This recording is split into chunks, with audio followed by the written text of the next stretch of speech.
Welcome to another Grit and Grime basketball podcast. I'm your host, as always, David Sagoe, here with Thomas Arnal. Hey. Hello. Just the two of us. Oh, I see what I've done. That's not good. What have you done? I muted all the audio because I was watching a video and didn't want the audio to disturb me. So It's all right. I couldn't hear you. But it's all right. We're still it's documented. It's documented. It's fine. I'll just It's have there to forever. listen back. So here we are, deep in the finals now. Lots to analyze. We've got adjustments happening. And we've got 2 games under our belts. We haven't had a game. Yeah, we haven't had a game since we last potted. Oh, okay. So we're really here. Yeah. So that means we've gone from predictions to today. Yeah. 2 games in the bag. Split those 2 games, but the Celtics now have home court advantage. Madness. And I'm going to keep coming back to that because that is important to me. First game. What did you think? Well, it's basically what we said in the last podcast, where the team that's played and that was still in the, in the vibes after game 7 and still in there. Well, that's what happened. You get into game 1, the other one had a few more days rest and they got banged up. Which I think this is why it explains what happened in the fourth quarter, which is one team was already, concentrated onto what they had to do, and they just got there and they just got into game 7 and they had to fight to go through it.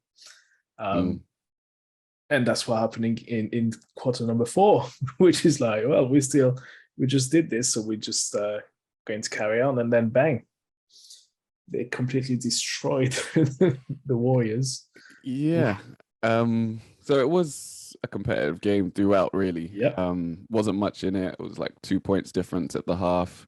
And then the Warriors did their third quarter thing, which we're so used to them doing over the last, 8 years or whatever it is. Yeah. Where, they come out more ready for the second half than the other team does, and they built, I think, a 10-point lead. It was a little bit more than that, and then it got cut to about 10-ish in the third quarter. Later on in the third quarter after they'd built it. And it looked like the opposite to what you just said was going to play out, right? That the team that was more well-rested was going to stay the course and close out the game. But with about, what was it, like 4 minutes left in the fourth quarter, the Celtics just started raining threes. Oh no, it wasn't. Yeah. It started when it was earlier. Yeah, it started when Steph Curry was on the bench, didn't it? Yeah. So maybe 8 minutes. And I think his normal regular season rotation is he comes in for the last like 6 minutes of the game, something like that. And he's on the bench, and I think Derek White starts it, doesn't he? He hits a 3. Horford hits a 3, and then I think either Horford hits another one or White hits another one, and then Jaylen Brown gets in on the act, and before you know it, that lead is eviscerated. Steph comes back in, and they just carry on raining threes. They hit their first 7 3-pointers of the fourth quarter. Yeah, it was absolutely mental. Ball game. Yeah. That was a ball game right there. And then, when you knew Al Horford was just hitting threes and looking like a 25-year-old man there, there's nothing you can do, basically. And then, but it was funny that it was the players you wouldn't expect necessarily to make that those plays. So it was, like you said, Derek White and Horford that was just banging shots. What can you do? I think, to me, it was one also of those 3 or 4 minutes of actual madness where everything goes in it. There's nothing you can do. You can put whoever you want on the court on the other side. It's just nothing's going to happen. I've actually rewatched those 5-6 minutes of play, and it's like it's a massive momentum shift in that bit, and then it's just like we've seen it like millions of times in a basketball game where suddenly like you've played absolutely fine, you did everything, you executed everything you had to do to get yourself up by a bunch of points, and then suddenly it just goes bang, gone. Yep. Gone. And it's irrational. Yeah. Almost to a point. It's infuriating. Yeah.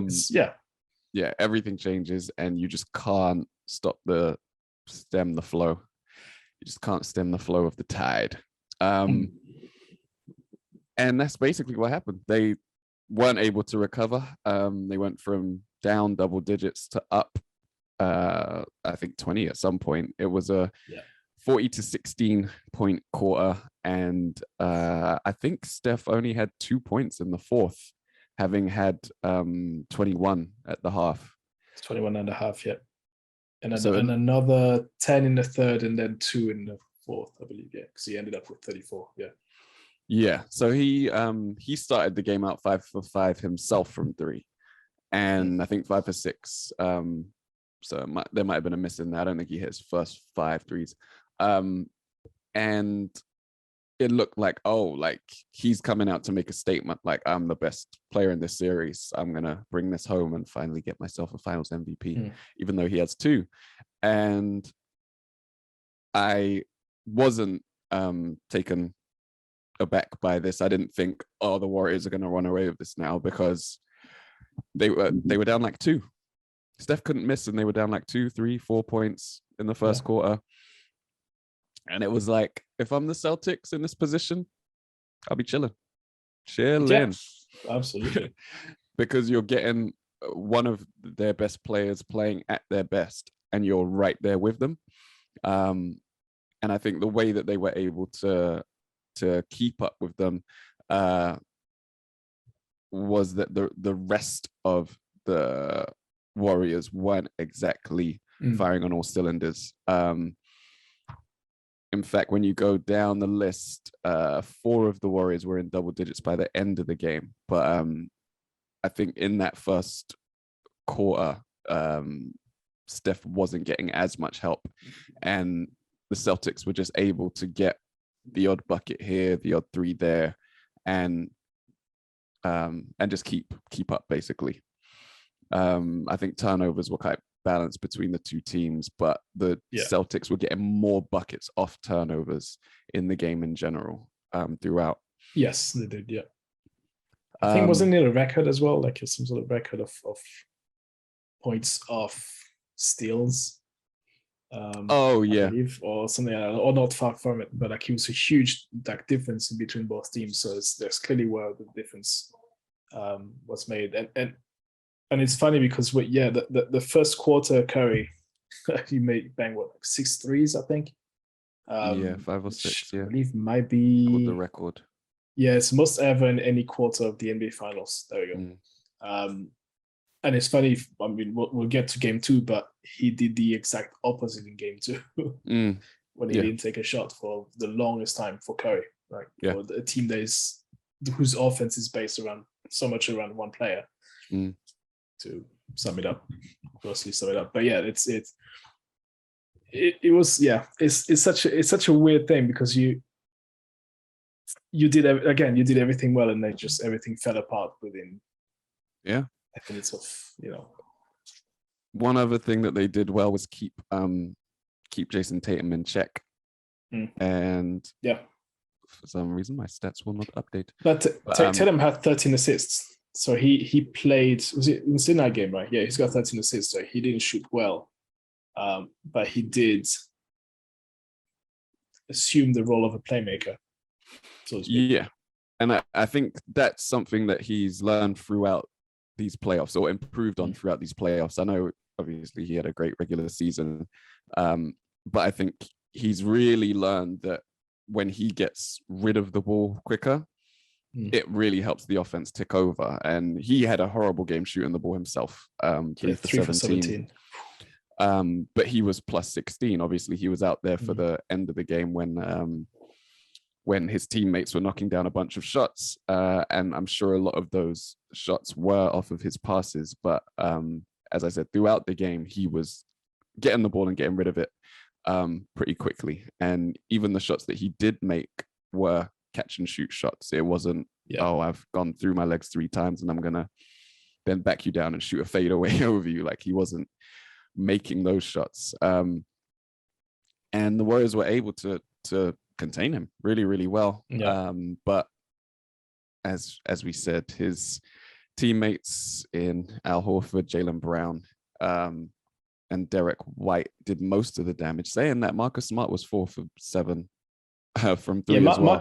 Marcus Smart is, I mean, he was okay in game 1, but like, he's not having a good time right now. And I wonder if the leg injuries that he had during the Miami series are starting to weigh on him, because as much as he's been back out there and has played the last few games in a row, guarding Steph, being the primary defender on Steph at that, it grinds you down. And it'll be interesting to see how he fares physically in the next few games. But it's interesting looking at how Steph's been able to score pretty consistently, considering the personnel that Boston has. And I think a big part of that is we've learned that the bigs can't guard him. Al Horford, their switching defense has been what's helped them get this far as the best defense in the league since they flipped a switch. But we've seen anytime Steph's been switched on to Al Horford and Robert Williams III, Time Lord, he's cooked them. He's cooked them. Yeah. Whether that's getting to an easy step back, going to his left, or faking back and then driving by them, he's been able to completely destroy them on switches. So the Celtics are kind of going to have to go back to the drawing board in terms of how to contain him specifically.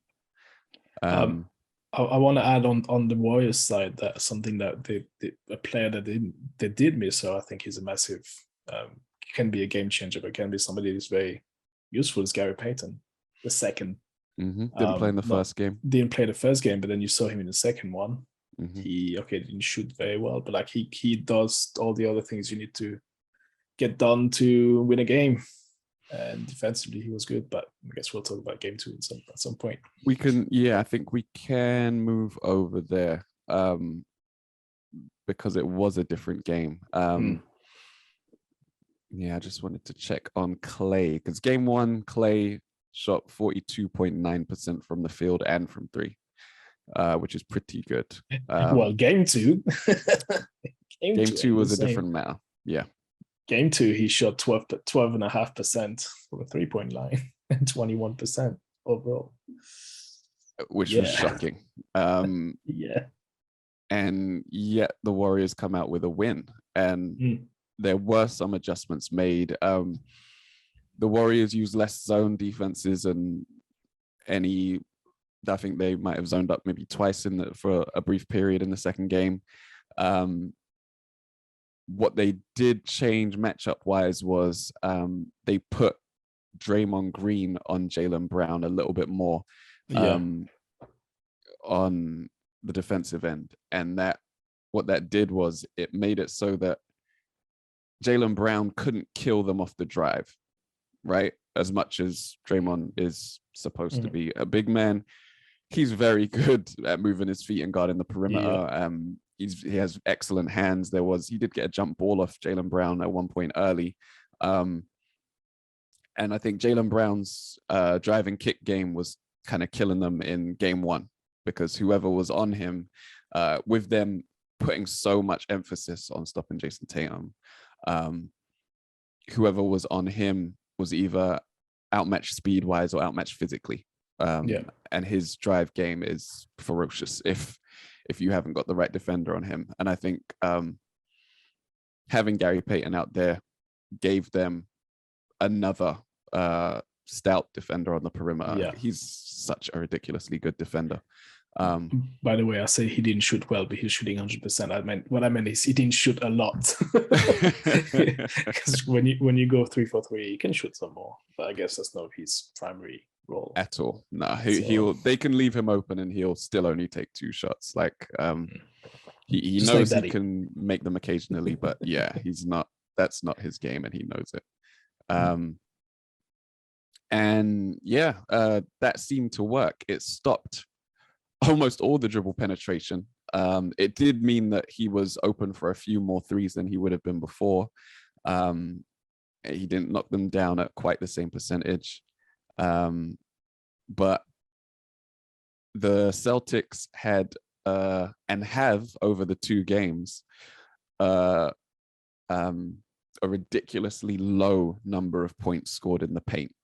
I think it's something like 34 points scored in the paint over the two games, which is insanely low. That's like, nothing at all. That's less than a one game output. And I mean, it's also mainly due for game two. Horford went from 26 in the first game. He was down to 2 points. Robert Williams scored 2. There's nobody really. Daniel Theis scored 0. It's like you can't really go anywhere if your bigs are not scoring, at least if you don't have like a couple of big guys around 10 points each. Like, you gotta have at least 20 from the inside. I mean, Kevon Looney on the other hand had 12. So it's just by himself he's outscored the guys that were performing really well in game one. So, and it's worth noting the impact that Robert Williams is having, because there has clearly been times where the Warriors have had the jitters around the rim and missed some shots at the rim because of his presence, whether he's blocking the shot or not. He's only credited with 2 blocks in the second game. So he's absolutely key to them protecting the rim. But there's no way that he can make up for the Celtics not going to the rim at all on the other end. And he only played 14 minutes in this game. And that's not just because the game was out of hand by the fourth quarter. He's still looked injured. Right? Yeah, he looked injured. He looked hurt at times during the game. And then Marcus Smart fell into his leg. I don't know if people are going to ask if that's a dirty play as well, since every time Marcus Smart falls on someone's leg, it's dirty.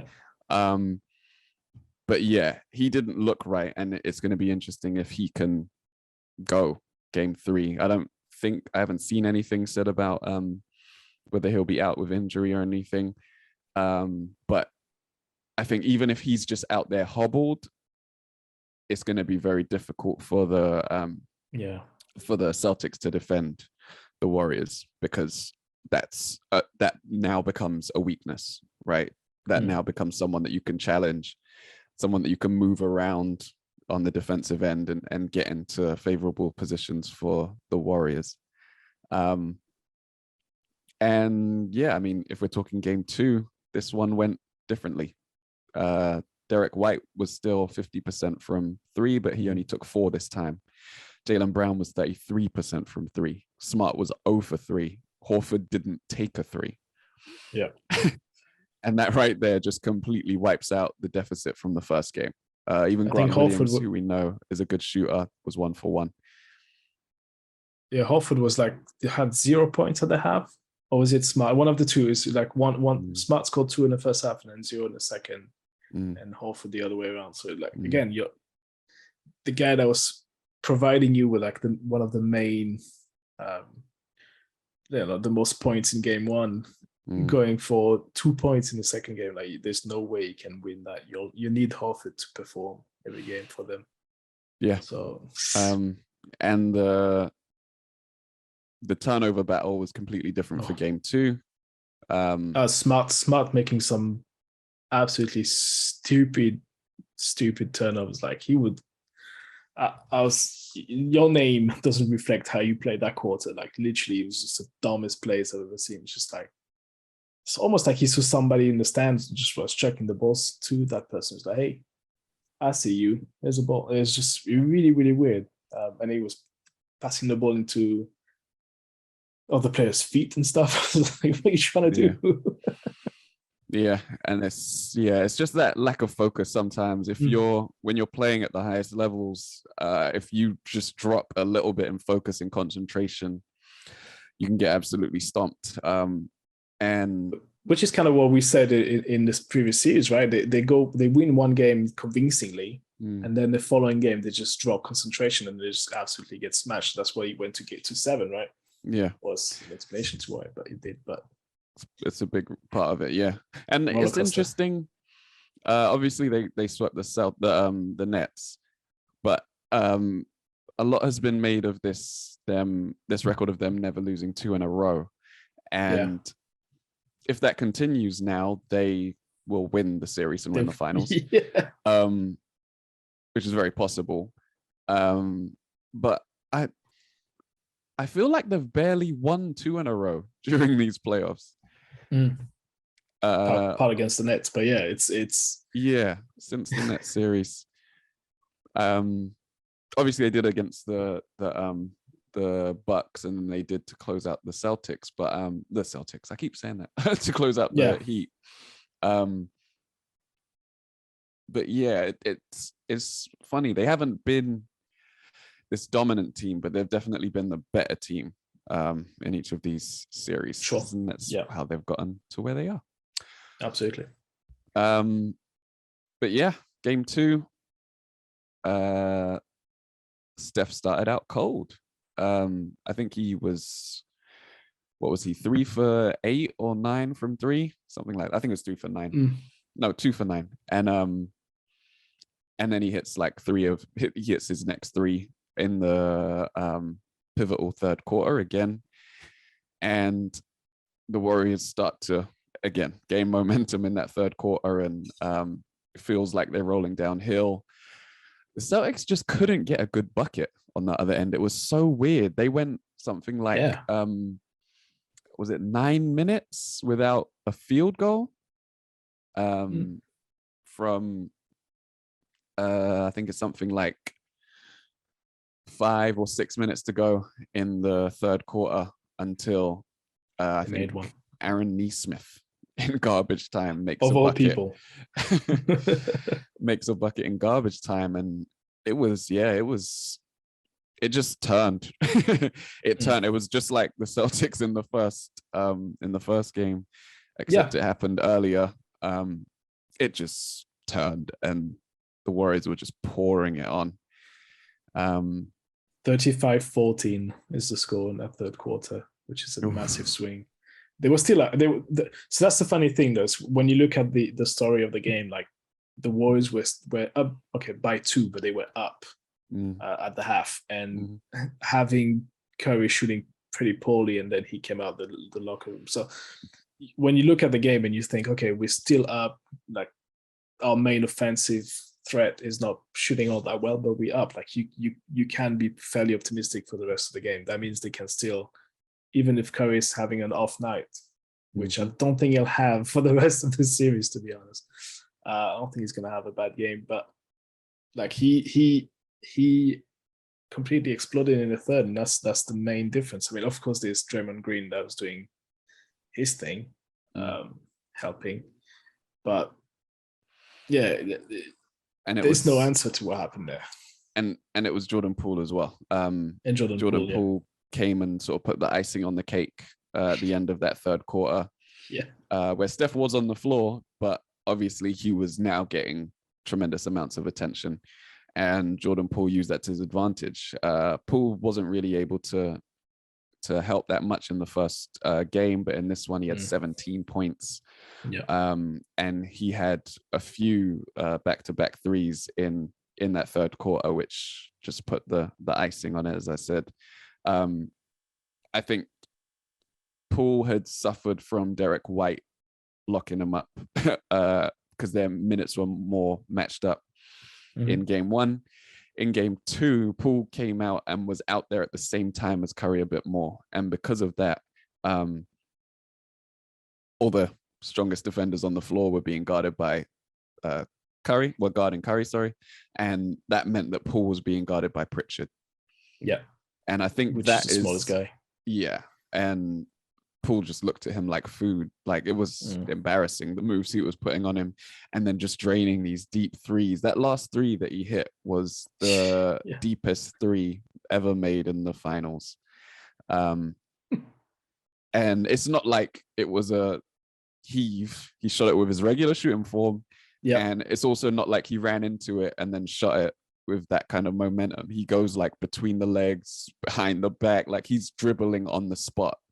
Yeah, no, it wasn't a prayer. It wasn't a prayer. Like, it was a proper, like, it was a proper shot. Like, we would take behind the 3-point line, like sticking to the 3-point line. Nah, he did. It was a nice one to see for once. It was a bit of a different. Like, usually you just swing it, hope for the best. That one was like, nah, I'm shooting that. So ridiculous. Cool. So ridiculous. And I think that's an adjustment that Boston can make. They weren't able to take advantage of the Nemanja Bjelica minutes. That is someone that Jaylen Brown could target on the defensive end.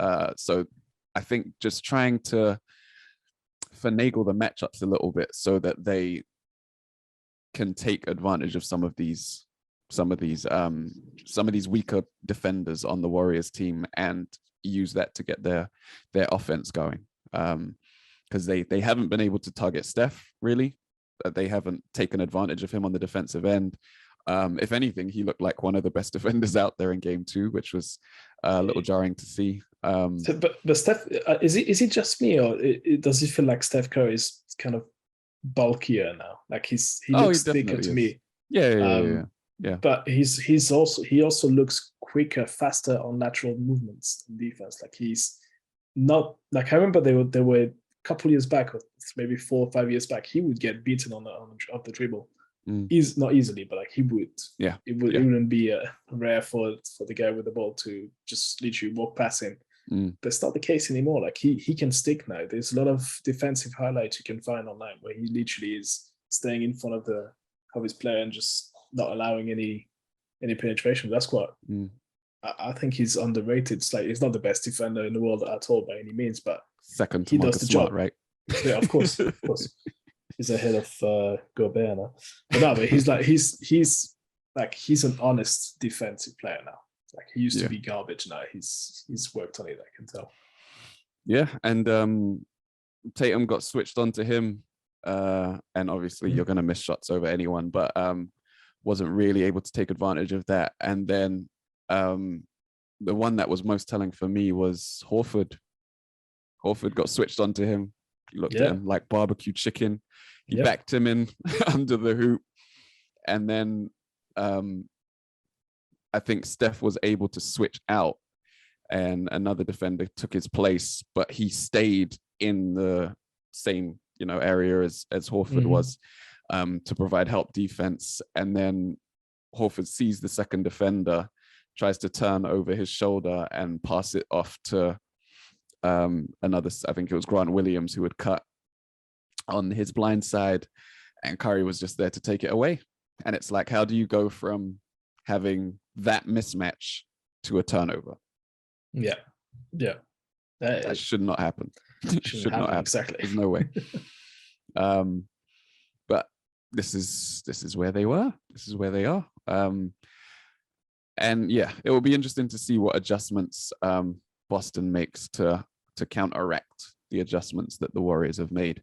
What they can do to get some paint points, because that needs to change. I know that's a habit that they have had for a little while now, but it seemed like they had turned the corner on that. Was it? I think it was the Heat series where they emphasized, getting a foot in the paint on every possession before kicking out, before creating off of that penetration. But yeah, they need to do that to get their offense kick started. But with all that said, they have home court advantage now. Indeed. All they have to do is win these home games. And like you said, they win one, they lose one, they win one, they lose one, these teams. So if you follow that logic, they'll keep doing what you're doing. You'll win it in the end. So that's it. That's it. It's quite, yeah. That's all they have to do. It surprised everyone that it surprised most that they won game one, I think, especially in that fashion of having that massive blast in the fourth quarter. And then again, equally, people were not that surprised that game two went that way, right? So I think you know what? I think people were thinking it might happen, but the other way around, where game one should have gone the way game two went, and then game two should have gone the way game one did. Yeah. Right. It's quite an interesting if you think of it that way. Yeah. But they weren't that dissimilar. That's the weird thing about it. Exactly. They were the same up until like a few minutes to go in the third quarter. Yeah. And then one game went all the way Celtics and the other game went all the way Warriors all of a sudden. Yeah, the first three quarter almost copy and paste. It's a bit a bit of an overstatement, but I mean it's fairly similar. So when I rewatched the games, I was like, oh, there you go. Are we without knowing the results? Obviously, you'd be like, oh, is this happening again? And we're actually watching the highlights of game one, but no, it's not. So it's quite surprising. I'm quite curious to see what's going to happen in game three. Like, are we getting again copy and paste? It could well be. You know, they feel like they evenly matched for some reason in terms of what both teams can produce. But the one thing I actually enjoy for the first two games is the passing game. There's a lot of ball movement. There's a lot of trying to find the guy who's open. There's a lot of that. So it's not, of course there's still a bit, but the vast majority of plays is actually well thought out. Ball movement, like kicking the ball out. So it's nice to see that type of basketball when it's not somebody dribbling for 20 seconds and then creating their own shot with two defenders on top of them. So I appreciate that, to be honest. Yeah, but that's the one way you can guarantee not to turn the ball over. Just shoot it. Sure. Yeah, it will be interesting to see what happens. Someone who we've only spoke about briefly, the other half of the Splash Brothers, is Klay Thompson. He did something that I've seen a couple times in finals before, and that is staying out there during garbage time to get to rhythm. Oh, yeah. He played the fourth quarter. Klay Thompson played the fourth quarter. When everyone else was taken out, he was out there with, what's his name? Damian. Shit. Well, hang on. Damian Lee. Damian Lee. The great Moses Moody. Yeah. He was out there with Toscano Anderson. Just trying to get something of a rhythm going, and ultimately failing. I mean, he still only hit that one 3-point shot the whole game, and it's going to be interesting to see if we see a Klay game at some point in this to help swing the series. And you mentioned that Curry. You don't think Curry's going to have a bad game? Historically, Curry always plays bad in game 3. Well, this is when we should look out for Klay 3 or game 3 Klay. Game 6 Klay. It's game 6. Usually it's game 6. It's game 6 usually, but hey. Let's switch it up and move it up to game 3. But I think Klay is the guy who suffered the most from the Warriors being too successful in the Western Finals, or winning too early. Do you know what I mean? Like where they had those couple of days more. Like he needs to be playing almost nonstop, which is a weird thing to say when you've been out for like 2 years. But that's the only way you get back into that rhythm, and you can have as many training sessions as you want. It doesn't replace game time. So, I think he's suffering from that, and I think it's not a bad idea to just let him run around and be in there in the fourth quarter, even though you're up by 20 or 30 or whatever. Just let him go and play. Like the thing he needs to stick, because I've seen a couple of times where he started dribbling and trying to force 2-point pull-ups and stuff like that. Like that's not your game. Like you're the guy who's supposed to be scoring 40 off one dribble. You know, it's the that's your game. Like just wait in the corner for the ball to get to you, basically. That's what he needs to do. Don't try to force. But I understand also why he's doing it, because he's trying to get a feel for the game. So he's forcing a lot of stuff that is not what he's usually good at, if you so to speak. Yeah, it's all right. Like hopefully he can. He will be due a big game or something. So yeah, and I think and this goes on both sides, right? You have to take away something, and when you take away something, it means something's going to beat you. That's what Draymond Green said after the first game. He was like, something like you can't take away everything, right? And in the first game, they gave a lot of open threes to those shooters that we named: Horford, Brown, Derek White, Marcus Smart, and that's what beat them, right? But they managed to take away Jason Tatum in the second game. Tatum scoring with ease, especially in that first half. But then they were able to take away those perimeter shots.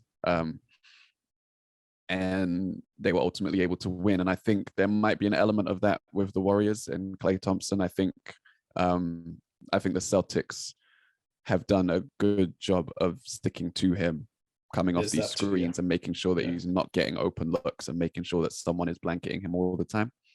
Because that's the difference between this team and the Kevin Durant teams. Klay Thompson, who do you put on Klay Thompson when you have to somehow guard Kevin Durant and Steph Curry? Whereas now it's like, well, we've got Steph to take care of, but the only other offensive threat is Klay, and that's much easier to handle, and that's much easier to take away. So I think he's seeing the downside of being option number 2. But he was at some point option number 2, and he did well. But again, he was option number 2 on 2 legs. Now he's fortunately coming back from on injury, 1.5 leg, right? Still, so it's a hell of a lot harder to get back to who you were before, like especially with 2 more years, 3 more years. Well, yeah, that was before. When was KD the Warriors? That was 3 years ago. Was it? Yeah, 2019 was the last year. So yeah, 3 years, including 2 years injury. It's like it's not going to take half a season or a season to come back. No way. And these Celtics defend the hell out of the ball. So yeah, exactly. It's not like you're coming back and you're against I don't know who. You're not being guarded by James Harden. You're being guarded by Jaylen Brown and Grant Williams and Marcus Smart. Like, these guys are gonna put pressure on you, Derek White. So yeah, I think that's that for the finals. Who do you have? How many games do we have between now and the next week? So we've got the next game is on game 3 is on Thursday. Well, Wednesday evening, Thursday morning, 2 a.m. UK time. Wednesday morning, Thursday. So Wednesday evening, Thursday morning. So Wednesday night. Well, it's Thursday morning for us, 2 a.m. in the UK. Yeah. And it's in Boston. I see. Right. Oh yeah, because it's 2-2-1-1-1. Which will favor Boston. Yes. So there's that, and then game. What was that? 4. Game 4 is Friday night. Friday night, Saturday morning, 2 a.m. Yeah. And then game 5 is Tuesday. They all suck in terms of time for us in the UK and in Europe. It's like 2 a.m., 2 a.m., 2 a.m., 2 a.m., 1 a.m. for game 7, if needs be. Yeah. They do that for the final. They keep it all the same. Of course. Pretty much. And then game 5 will be Monday night. So we will be podding after game 5 when one team could have just run the rest of the games. Be a champion already. Yeah. That's it. Yeah. Could be over. We may have a champion next time we pod. It's quite weird to think. Crazy to think. So what do you have happening between now and then? So we say we could be game 5. I think we'll be game 5. I kind of want to go. Warriors would be up 3-2. I'm going that way. Yeah, that's 5. Yeah. Yeah. So that's Boston, Golden State. Okay. So Warriors get 1 in Boston. Yeah. Boston keep 1, and then Warriors hold at home or whatever. Yeah. Or they take 2 in Boston and go and or lose at home, whatever. And lose at home. Yeah, I think that's quite a safe assessment. That's what I'm going with. I would agree. Yeah, I think Warriors up 3-2, headed back to Boston for game 6. Yeah, I'm gonna go there. You did pick the Warriors in 6. Do you think that's gonna keep happening? Do you think they go back to Boston and close out after that? Hell yeah. Sticking to that? I'm sticking to that. I'm sticking to game 6, Friday, 17th of June, 2 a.m. We'll be waking up to find out that we have a new champion. So okay. On a Friday at that. Wow. Vegas. Ain't gonna know what hit 'em. Yeah, I'll stick to the same. But the Celtics are in a really good position. Absolutely. To have stolen that first game late like that, and to be headed back to Boston for 2 games, really good position to be in. Absolutely. Do you want to veer off, talk a little bit about the scheduling wars that are taking place around the NBA? The Adam Silver interview. See, I remember his name now. So Adam Silver spoke a little bit about things around the NBA, but the topic that seemed to pick up again, it's been a recurring theme throughout this podcast over the years, is the schedule. He mentioned potentially reducing games, but only if they could prove that reducing games would reduce injuries. So they specifically don't want to reduce games for entertainment purposes, which would be my reason.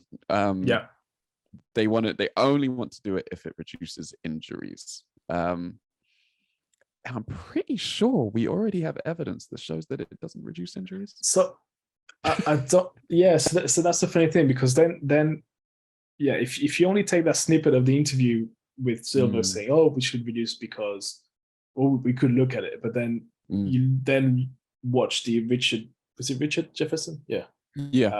RJ going off saying, "Oh my God, we're just basically pampering the players." Blah, blah, what else do we need to do?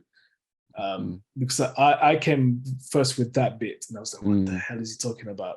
I mean, and it's true that I don't think he'll reduce anything in terms of injuries. You could probably argue the chances of you being injured. But an injury can happen anytime. It can happen on game 1 of the season, and then you're out. It can happen in game 15, 60, whatever. So I think it's more in terms of load management and trying to extend your career overall, right? That's I think it's also linked to the fact that now you have players and teams and the staff going, well, maybe you should rest for the next week because you're 34 years old and you need to chill. That help you out at the end of the season and stuff like that. So we've seen a lot of that, but that's also, I know that's an issue that's been going on where people complain. The fans have been complaining about, well, I bought those tickets to go watch, you're a Detroit fan, let's say, and then the Lakers are coming in town, and you bought those tickets a month ago to go come and watch LeBron, and then LeBron decides to rest that game, sit down and just skip it, and then you get pissed off. So I think that's when they're looking at it. They're looking at, oh well, if you reduce the amount of game, let's say we go down to 72, 62, whatever, the chances of that happening would be reduced, and then it's actually better value for your money because the chances of having a LeBron, having a Kawhi sitting down, it would be reduced. But I mean, for me, I am for. I think what they're trying to do. I think what he's trying to do is, because obviously the owners are going to say, well, I don't want to reduce 5, 6, 7 games, home games this season, because that's a lot of money not coming in, right?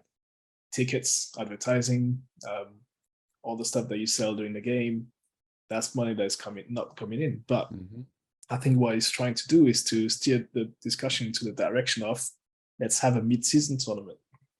You know, I think that's what he's going to do. They're going to try. They'll try to go, okay, we'll do 72 games, but we're adding 2 weeks in the middle of the season where there's a mini tournament, and then there's still money coming in, because that's being pushed. They've been talking about having the mid-season tournament for a while now, and there's no way you add 3, 4, 5 more games to those games. No. It's already backed up. That calendar is already mental. So that's the only way they could probably argue with the owners and say, look, cut the regular season shorter by a few games, but then we add that, so you still get your money through the gates. But as I understood it, the tournament was always going to be during the regular season anyway. So essentially, not during the regular season. That's of course it's going to be during the regular season. Halfway. But the way I understood it was, those games would count towards your regular season record. So it's just that you're playing these teams and they designate this set of games to the tournament, and what happens in these games affect the tournament. And then it's almost like games count doubled. Yeah, games count double. They count right? Regular season and they count towards the cup. And then based on who does well over those first cup games, then they might go on to a knockout phase, right? A single elimination knockout phase.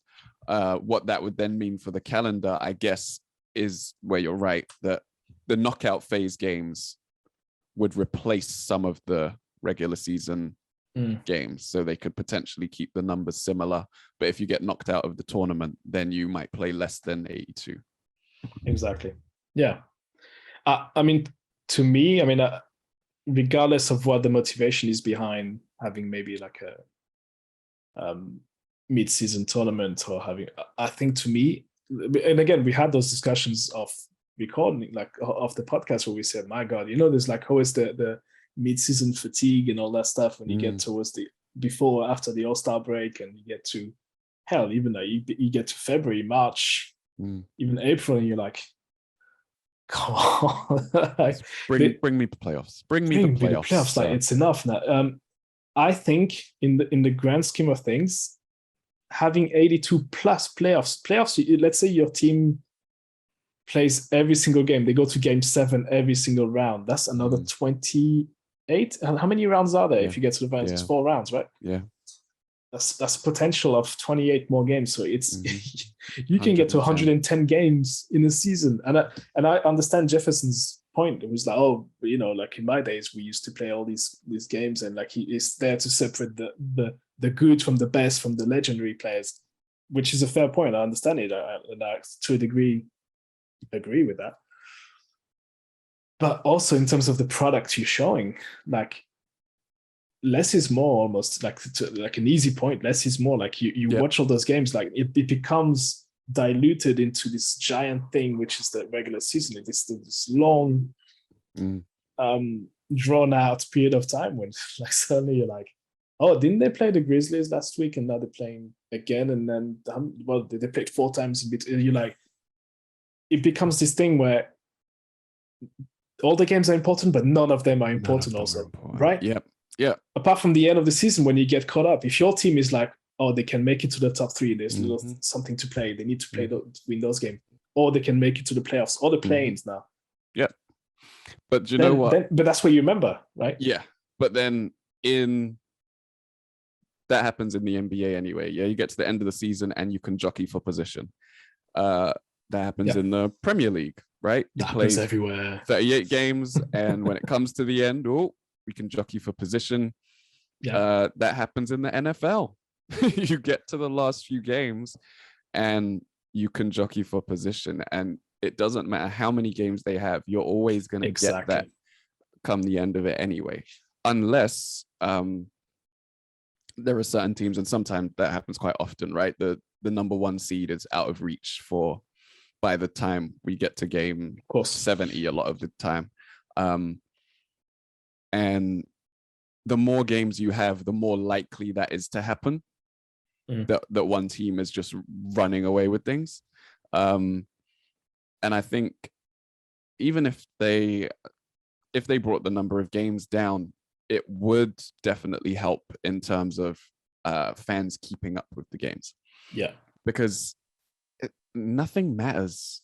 Nothing matters. Like sometimes players will have the biggest game, and then you just forget about it. 2 days later, someone else can do something incredible, and that's a testament to these players because they're incredible players. But it just there's no permanence to a performance. There's no weight to it. There's no weight to it, and that's why I keep arguing with people online. Is like, when you see like this season and the last season and the season before, there's been those runs of games where you get like, well, I think it was this season where it's like suddenly LeBron scores 40, and then next game somebody scores 45, and then 50, and they say, but then it's like, because there are so many games, because it happens so often, to me, it kind of devalues something that is extraordinary, right? Then you have those conversations when, again, I'm going to draw with like European basketball, but like when I go and watch European basketball, and like I get excited when somebody goes 35 with 7 assists and 8 rebounds. You're like, shit, that is hard. And it's not normal to see it. It's not normal to see it. You do see it during the season a couple of times, but it's not a regular. And I think because you have less games and you have less minutes and you have a lot less of everything, that makes it special. Whereas now that's what I'm saying, less is more. Now you see all of these numbers and all this stuff, and it's like it's almost meaningless to a point, right? Of course, it's always very impressive when somebody's going to score 50 or 60. Of course, we're not saying that, but the frequency to which it happens, I don't think it's really a good thing. I mean, it's awesome for casual fans, maybe.